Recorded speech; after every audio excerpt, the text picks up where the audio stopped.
তো বন্ধুরা, আমরা এখন যেখানে ধ্বংসবস্তু মহাবীরের সামনে রয়েছি, এটি হচ্ছে আধুনিক উড়িষ্যা এবং ভারতের একটি প্রাচীনতম বৌদ্ধ বিহার। হ্যাঁ বন্ধুরা, আমরা এই মুহূর্তে পৌঁছে গেছি রত্নগিরিতে। তো চলুন ধীরে ধীরে আপনাদের ভিতরে যাই। এখানে ভিতরে যাওয়ার জন্য কিন্তু প্রথমে এখান থেকে টিকিট কাউন্টার থেকে টিকিট নিতে হবে। অফলাইন নিলে আপনার 25 টাকা পার হেড পাবেন, অনলাইন করলে কিন্তু 20 টাকা করে পাবেন। এবার চলুন ভিতরে যাই এবং ডিটেলস আপনাদের সাথে শেয়ার। তো বন্ধুরা, আমরা কিন্তু অলরেডি পৌঁছে গেছি রত্নগিরিতে এবং এই সেই সিঁড়ি যেটা দিয়ে উঠছি, এখানে রত্নগিরিটা আমরা এখন দেখব। আর এইটা কিন্তু দুটো নদীর মাঝখানে রয়েছে। এটা কিন্তু হচ্ছে যাজপুর জেলার বিরূপা ও ব্রাহ্মণী নদীর মাঝখানে এই জায়গাটা। তো আমরা কিন্তু অলরেডি এখানটা প্রবেশ করেছি। সিঁড়িগুলো যথেষ্ট উঁচু। আর এটা কিন্তু কটক থেকে মাত্র 70 কিলোমিটার আর ভুবনেশ্বর থেকে 120 কিলোমিটার দূরে অবস্থিত। এটা one of the offbeat place বলতে পারেন। সকলেই পুরীতে আসেন, কিন্তু অনেকেই কিন্তু যেগুলো আমরা সবাই যাই সেই সব জায়গায় ঘোরেন, সেগুলো ছাড়াও কিন্তু বেশ কিছু অফবিট প্লেস রয়েছে যেগুলো সম্বন্ধে কিন্তু অনেকেই জানেন না।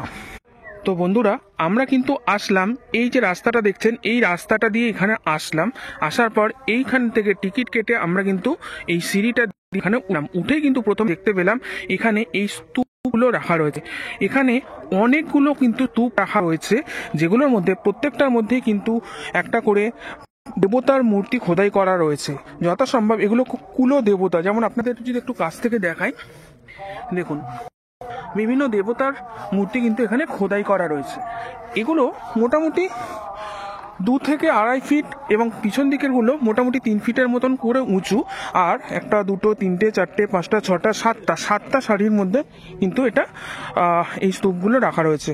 আর এর গায়ে কিন্তু পদ্ম খোদাই করা ছিল, মানে পদ্ম ছিল, যেগুলো কিন্তু পরবর্তীকালে ধীরে ধীরে ধ্বংসের ফলে সেগুলো কিন্তু নেই। এখন শুধুমাত্র এই স্তূপগুলো লক্ষ্য করা যাচ্ছে।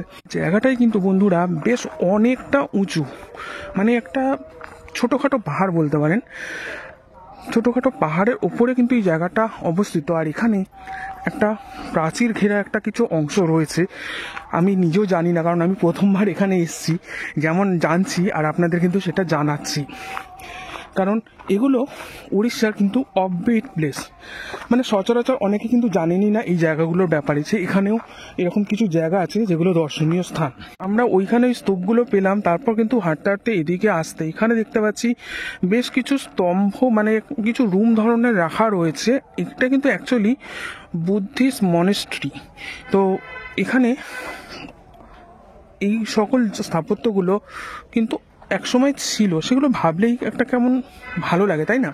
এর আগে আপনাদের দেখিয়েছিলাম বাংলার হরপ্পা মহেঞ্জোদারো, ঠিক সেই রকমই কিন্তু আমার অনেকটা মনে হচ্ছে। যেমন ঠিক একই রকমভাবে সেই ছোটো ছোটো ইঁটের ছোটো ছোটো রুমের মতন করে করা, ম্যাক্সিমামটাই নেই, কিন্তু কিছু যে ছিল সেটা বোঝা যাচ্ছে। আবার এখানেও কিন্তু সেই স্তূপগুলো লক্ষ্য করছি, যেটা আপনাদের একটু আগে দেখালাম। এটা না হলেও প্রায় 3 ফুটের উপর হবে উঁচু। এবং এখানে আর একটা অংশ রয়েছে, এটা আমি সঠিক বলতে পারছি না কী ছিল তখন, স্বাভাবিক এখন ভেঙে নষ্ট হয়ে গেছে, কিন্তু প্রবাবলি কোনো মন্দির ধরনের ছিল। কারণ এখানে কিন্তু দেখতে পাচ্ছি একটা ভগ্নপ্রায় অংশ রয়েছে, যার মধ্যে কিন্তু একটা বুদ্ধ মূর্তি রয়েছে, এবং সেটা কিন্তু বাকি স্তূপগুলোর থেকে অনেকটাই বড় ছিল, বোঝা যাচ্ছে। এবং রয়েছে এখানে একটা বিশাল আকৃতি বটগাছ, এবং এর হিস্ট্রি সম্বন্ধে কিন্তু এখানে লেখা রয়েছে। এটা আমি আপনাদের স্ন্যাপ দিয়ে দেবো, বা আপনারা চাইলে পজ করেও কিন্তু এটা দেখে নিতে পারেন কি বলা হয়েছে। এছাড়া আমি ডেসক্রিপশানে অবশ্যই দিয়ে দেবো আপনাদের সুবিধার্থে। আপনাদের তো এই দিকটা দেখালাম যে এখানে ছোট ছোট রুমের মতন অংশ রয়েছে, তার সঙ্গে কিন্তু এখানে একটা বিশাল বড় অংশ রয়েছে যেটা পাঁচিল ঘেরা বলে আমার মনে হচ্ছে। ভেতরে কি রয়েছে আমরা গিয়ে দেখব। এবং তার সঙ্গে কিন্তু এইখানটায় আরও একটা একটু উঁচু পাহাড়ের মতন অংশ রয়েছে, এটা লেখা রয়েছে মনেস্ট্রি 1, মানে এটা হিসাবে স্তূপ 1 নম্বর স্তূপ। তো এখানে প্রবাবলি 3টে স্তূপ আছে আমি যা জানতে পেরেছি। এবং হ্যাঁ, যেমন ওখানে দেখা যাচ্ছে মনেস্ট্রি 2, ওখানে কিন্তু দ্বিতীয় স্তূপটা রয়েছে। তো এটা মনেস্ট্রি 1-এ আপাতত আমরা রয়েছি। জায়গাটা কিন্তু খুবই ভালো লাগছে বন্ধুরা, কি বলবো। এখানে কারুকার্যগুলো দেখুন। আপনারা তো কোণার্কের সূর্য মন্দির দেখেইছেন, ওটা সকলেই জানে, সকলেই দেখেন। এগুলো কি আপনারা আগে জানতেন?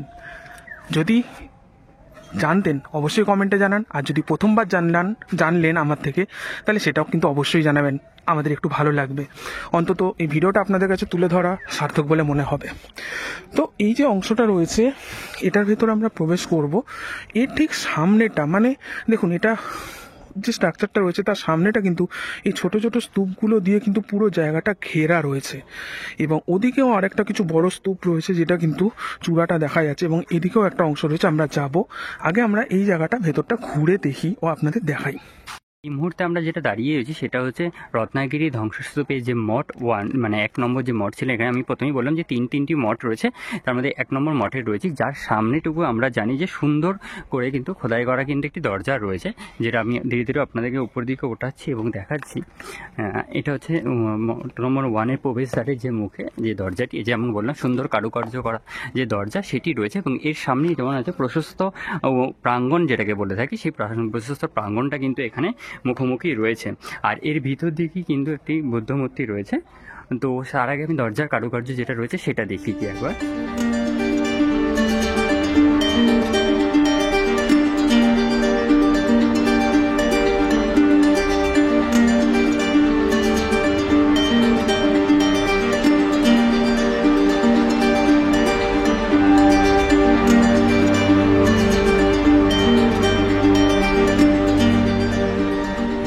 যেমন বললাম যে সুন্দর কারুকার্য খোদাই করা একটি প্রশস্ত গেট, যার মধ্যে সম্পূর্ণ কারুকার্য করা রয়েছে। উপরে দেখতে পাচ্ছেন একটি সুন্দর মূর্তি, এবং সমস্ত কিন্তু প্রবেশদ্বারটার মধ্যে সুন্দরভাবে কারুকার্য করা। নিচে আমরা যেমনটা জানি যে পদ্মপাণি এবং বজ্রপাণি যে দুটি কাজ কিন্তু এখানে করা রয়েছে। এর সাথে সাথে পাশে কিন্তু রয়েছে হচ্ছে আমরা যেটা জানি সাধারণ ব্যক্তিত্ব পঞ্জিকা, যাকে আমরা বাংলা দেবতা কবির হিসেবে জানি, এবং তার পাশেই যেই নারী মূর্তি দেখেন সেটা কিন্তু তার সহধর্মী হরিতির মূর্তি কিন্তু রয়েছে। এর সাথে সাথে যেমন বললাম বাইরের দিকেও যেমন রয়েছে, ভিতরেও যমুনা দেবীর কিন্তু একটি সুন্দর মূর্তি রয়েছে। আর এই পাশে যদি দেখতে পাচ্ছেন এইটাই হচ্ছে সেই পদ্মপাণি, এই যে এদিকে রয়েছে আমাদের একদিকে পদ্মপাণি এবং অপর দিকে কিন্তু রয়েছে হচ্ছে বজ্রপাণি। এই দুটো মূর্তি কিন্তু প্রবেশদ্বারে আমরা দুদিকে কিন্তু সমানভাবে দেখতে পাবো, এবং এর ভিতর দিকে আমরা যদি ধীরে ধীরে প্রবেশ করি তাহলে কিন্তু দূরে আপনারা দেখতে পাচ্ছেন একটি সুন্দর প্রায় 12 ফুটের বৌদ্ধ মূর্তি রয়েছে, এবং যারকে ঘিরে কিন্তু একটি মন্দির কিন্তু করা রয়েছে। মন্দিরটাও প্রায় এখন ধ্বংসাবশেষের অবস্থায় রয়েছে। তো এটা সম্পূর্ণ কিন্তু এই যে প্রাঙ্গণটি যেটা রয়েছে সামনে, এটি প্রায় 21 বর্গ মিটারের মতন এটি হবে, এবং সম্পূর্ণ যে বুদ্ধ মন্দিরটি আয়তন ছিল সেটা 55 বর্গ মিটারের মতন ছিল। আপনারা সম্পূর্ণ মন্দিরের যে আয়তন বা প্রশস্ততা সেটা দেখতে পাচ্ছেন।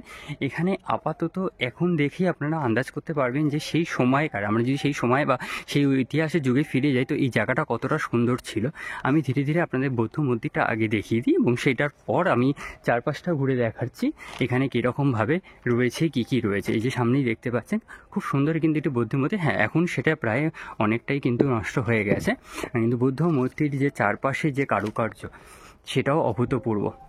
বইয়ের পাতায় তো আমরা অনেক দেখেছি এই বৌদ্ধ মূর্তি। এবার এটা এখান থেকে সামনাসামনি আপনারা দেখতে পাচ্ছেন বৌদ্ধ মূর্তিটা, এবং এই বৌদ্ধ মূর্তির চারপাশে হয়েছে যেমন বললাম প্রতিবারই বজ্রপাণি এবং হচ্ছে পদ্মপাণি এবং বজ্রপাণি দুটো ছোটো কিন্তু মূর্তি পাশে কিন্তু রাখা রয়েছে। এর সাথে সাথে দেখতে পাচ্ছেন এর বাইরে কিন্তু সম্পূর্ণ কারুকার্যময় পুরো জিনিসটা কিন্তু দেখতে পাচ্ছেন, যা ইতিহাসের পাতায় যা বইয়ের পাতায় আমরা দেখেছি তা কিন্তু এখন আমি অন্তত এসে চাক্ষুষ করতে পারছি। আপনারাও কিন্তু ঐতিহাসিক প্রেমী যারা আছে তারা কিন্তু এসে এই জায়গাটা সম্পূর্ণভাবে কিন্তু চাক্ষুষ করতে পারবেন। কিন্তু এই বিশাল আকৃতি বুদ্ধ মূর্তির সামনে রয়েছে। এখানে কিন্তু বুদ্ধ মূর্তির সাথে সাথে কিন্তু বুদ্ধ মূর্তির দুপাশে দুটো মূর্তি রয়েছে। কিন্তু আমি কিন্তু আর একটা জিনিস লক্ষ্য করেছি, যেটা কিন্তু আমি অনেকটা আশ্চর্য হয়েছি।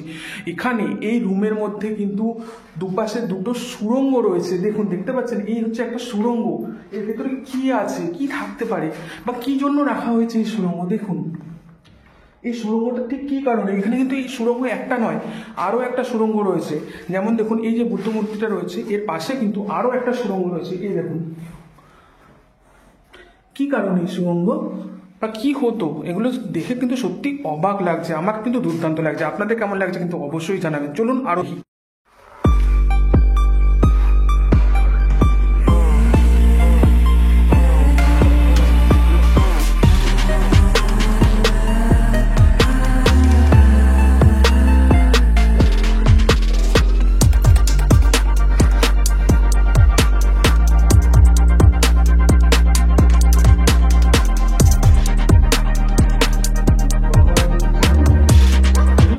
অনেকগুলো মাঝখানে মাঝখানে থাম রয়েছে এবং সেগুলো একসময় বন্ধ ছিল বোঝা যাচ্ছে, মানে মাঝখানে ওয়াল টাইপের করা রয়েছে এবং তার ভিতর দিকে বিভিন্ন কারুকার্য রয়েছে। আর এই পাশে আমি দেখতে পাচ্ছি একটা সুন্দর প্রবেশদ্বারের মতন রয়েছে, যেটা ওপাশে নেই। একদিকেই রয়েছে মঠে, অর্থাৎ প্রাঙ্গণের একদিকে রয়েছে, যার মধ্যে কিন্তু ছোট ছোট আগে বলা হতো ইতিহাস চর্চায় যারা করেছেন তারা জেনে থাকবে এখানে কিন্তু উপবিষ্ট দেবতারাও কিন্তু এখানে ছিলেন। এখন সেই মূর্তিগুলো নেই, কিছুটা কিন্তু ভারতীয় জাদুঘর, যেটা আমরা ইন্ডিয়ান মিউজিয়াম জানি, সেখানে কিন্তু ট্রান্সফার করে দেওয়া হয়েছে এখান থেকে কিছু বিশিষ্ট মূর্তি, এবং যেগুলো প্রায় সুন্দরভাবে কক্ষতভাবে পাওয়া গেছিলো এএসআই দ্বারা খনন কার্যের সময়, সেগুলো কিন্তু এখান থেকে সরিয়ে দেওয়া হয়েছে। আর এখানে যেমন বললাম প্রাচীন দেবদেবীর মূর্তিও কিন্তু রয়েছে, শুধুমাত্র বৌদ্ধ ইতিহাস নয়, তার সাথে সাথে ভারতীয় সাংস্কৃতিক এবং তার কারুকার্যকেও কিন্তু সুন্দরভাবে ফুটিয়ে তোলা হয়েছিল। প্রত্যেকটা কাজ আপনারা দেখলেই কিন্তু এখানে বুঝতে পারবেন। এটা একটা ছোট্ট একটা মন্দিরের মধ্যে, যার ভিতরে আপনারা একটা, দুটি, তিনটি, চারটি, পাঁচটি, ছটি, অর্থাৎ ছটি কিন্তু আপনি আলাদা আলাদাভাবে কক্ষ দেখতে পাচ্ছেন। একটি কক্ষ কিন্তু এখান থেকে যাতায়াতের জন্য রয়েছে, দেখতে পাচ্ছেন ওপাশে বেরোনো যায়। আর এপাশে তিনটি, এপাশে তিনটি কিন্তু আলাদা স্থান ছিল, যার মধ্যে বিভিন্ন রকম উপবিষ্ট দেবতারা কিন্তু ছিলেন। কিন্তু এখানে দেখতে পাচ্ছেন একটি বিশালাকার বৌদ্ধ মূর্তির যে মুখ সেটা রয়েছে, অভূতপূর্ব সুন্দর লাগছে। আর তার পাশেই কিছু ধ্বংস হয়ে যাওয়া বা ক্ষয়ে যাওয়াও কিন্তু মূর্তি, খোদাই করা যে মূর্তিগুলি সেগুলো রয়েছে। এই খোদাই করা মূর্তিগুলো সাধারণত আমরা ইতিহাসের পাতায় বহুবার দেখেছি। আর এখানে দেখতে পাচ্ছি এই যে যেমন ছোট ছোট যে পিলারের যে কাজগুলো, সেগুলো এখানে দেখতে পারেন প্রত্যেকটাই কিন্তু তখনকার দিনে বিনা কোনো মেশিনে পাথর কেটে কেটেই তৈরি করা হয়েছে, এবং তার মধ্যে সূক্ষ্ম সূক্ষ্ম যে কাজ সেগুলো কিন্তু সুন্দরভাবে ফুটিয়ে তোলা রয়েছে। এপাশেও দেখতে পাচ্ছেন কিছু মূর্তি রয়েছে। এটা যত সম্ভব আমি জেনেছিলাম যে এটা হচ্ছে কোনো এক দেবীর মূর্তি ছিলেন, যেটা আপাতত ধ্বংসরূপে রয়েছে। কিছুটা অংশ কিন্তু হারিয়ে গেছে বা যুদ্ধকালীন অবস্থায় নষ্ট করে দেওয়া হয়েছে, বহু আক্রমণও জিনিসগুলো নষ্ট হয়েছে। এপাশে যে বজ্রপাণি একটা কিন্তু সুন্দর মূর্তি কিন্তু রাখা যেমন ভিতরে রয়েছে, এখানে কিন্তু সেটা সুন্দরভাবে রাখা রয়েছে। এই পাশে দেখতে পাচ্ছেন, এই পাশেও কিন্তু এইটি যে রয়েছে, আমি যেমন বললাম যে পঞ্জিকা কুবের দেবতা রয়েছে, ঠিক তার অপর দিকেই কিন্তু গ্রিলের ভিতর করে রাখা কিন্তু রয়েছে, সেটা হচ্ছে তার স্ত্রী হরিদেবীর একটি মূর্তি কিন্তু এখানে সুন্দরভাবে রাখা রয়েছে, যার এক হাতেই কিন্তু জানি শিশুকে দুগ্ধ পান করা অবস্থায় রাখা রয়েছে। আর আরেক হাত দিয়ে দেখতে পাবেন তার কিন্তু শস্য যে বয়ে পড়ছে, সেটার কিন্তু একটু সুন্দরভাবে প্রতিমা ফুটিয়ে তোলা হয়েছে। বন্ধুরা, আমার খুব ভালো লাগছে, মানে আমি এর আগে পুরী এসেছি, কিন্তু এই জায়গা সম্বন্ধে কিন্তু আমি জানতাম না এরকম যে একটা জায়গা আছে, এখানে কত সুন্দর সব স্ট্রাকচারগুলো রয়েছে, এবং যে মানে এটা সম্ভবত খনন কার্যে কিন্তু পাওয়া। এখানে কত রুম রয়েছে, সামনে এখানে রয়েছে বিশাল আকৃতির রুম, এবং তার মধ্যে বিশাল আকৃতির একটা বুদ্ধ মূর্তি। চলুন আপনাদের দেখাবো। জাস্ট অসাধারণ, আমার দুর্দান্ত লাগছে। এরকম একটা জায়গা পুরীতে এসে যদি না দেন, আমি বলবো পরে জানবালে কিন্তু সত্যি আফসোস করবেন। তো জায়গাটাকে আমরা বন্ধুরা ঘুরে ঘুরে দেখছি। ওখানে একটা রুমের মতন অংশ পেলাম, এখানে দেখুন আরও একটা অংশ রয়েছে, এখান থেকে একটা ড্রেনের মতন বেরিয়েছে, আবার এখানে একটা কিন্তু রুম। তো চলুন গিয়ে দেখি এই রুমের ভেতরে কি আছে। কিছুই নেই বন্ধুরা এই রুমের ভেতর, কিন্তু রুমটা কেন বা কি কাজে লাগতো, কোনো কি আইডিয়া আছে আপনাদের? জিনিসগুলো দেখুন, কি সুন্দর জিনিস। এগুলো কিন্তু ভেঙে গেছে, যার জন্য এই পাশে রাখা রয়েছে, খনন কার্যে পাওয়া গেছে। এগুলো যখন ছিল কতটা সুন্দর একটা জিনিস ছিল, এখানে স্থাপত্য ছিল। এখানে দেখুন আরো কত সব ছোট ছোট ছোট ছোট রুম কিন্তু রয়েছে। এখানে একটা রুম রয়েছে, এখানে একটা রুম রয়েছে, ওখানে একটা রুম রয়েছে, এখান দিয়ে ঢোকার সেটার ব্যবস্থা রয়েছে। অসাধারণ, জাস্ট অসাধারণ বন্ধুরা। জাস্ট দেখুন এখানে এই যে টোটাল উঠানটা রয়েছে, তার মাঝখানে কিন্তু এখানে কতগুলো সারিবদ্ধভাবে রুম রয়েছে। এগুলো কি জন্য বন্ধুরা? এই কাজগুলো কত সূক্ষ্ম কাজ, কত সুন্দরভাবে পাথরের মধ্যে কিন্তু করা রয়েছে। ঠিক সেই একই ধরনের পাথর যেগুলো কিন্তু আপনারা কোণার্কের সূর্য মন্দিরে দেখতে পান, সেই পাথরের ওপরই কিন্তু এই কাজগুলো করা। এবং এটা এত কাছ থেকে দেখতে পাচ্ছি কত সুন্দরভাবে এখানে এই রুমগুলো করা রয়েছে। চলুন এই রুমটার ভেতরে ঢুকি। অ্যাকচুয়ালি আমার যেমন হচ্ছে এখানে কিছু নেই, হ্যাঁ ঠিক তাই, এখানে কিন্তু কিছু নেই, কিন্তু কেমন ছোট ছোট রুমের মতন করা, এখান দিয়ে একটা দরজা মতো করা। এখানে আরও একটা রুমের মতন আছে। তো এখানে আসলে দেখতে পাচ্ছি এটা একটা বিশাল আকৃতির রুমের মতো রয়েছে। এখান থেকে আরও একটা রুমের এটা ওয়ালের মতন অংশ ছিল, যেটা প্রবাবলি ভেঙে গেছে। তো টোটাল জায়গাটা দেখুন, আপনাদের কাছে এটাকে তুলে ধরেছিলাম যে বাংলার হরপ্পা, ঠিক সেরকমই কিন্তু এটা আমার উড়িষ্যার হরপ্পা বলেই মনে হচ্ছে। আপনাদের কি মনে হয়? তো এই মুহূর্তে আমরা রয়েছি হচ্ছে 2 নম্বর মঠে। এখানেও কিন্তু বিভিন্ন রকম স্যুপ উঠছে।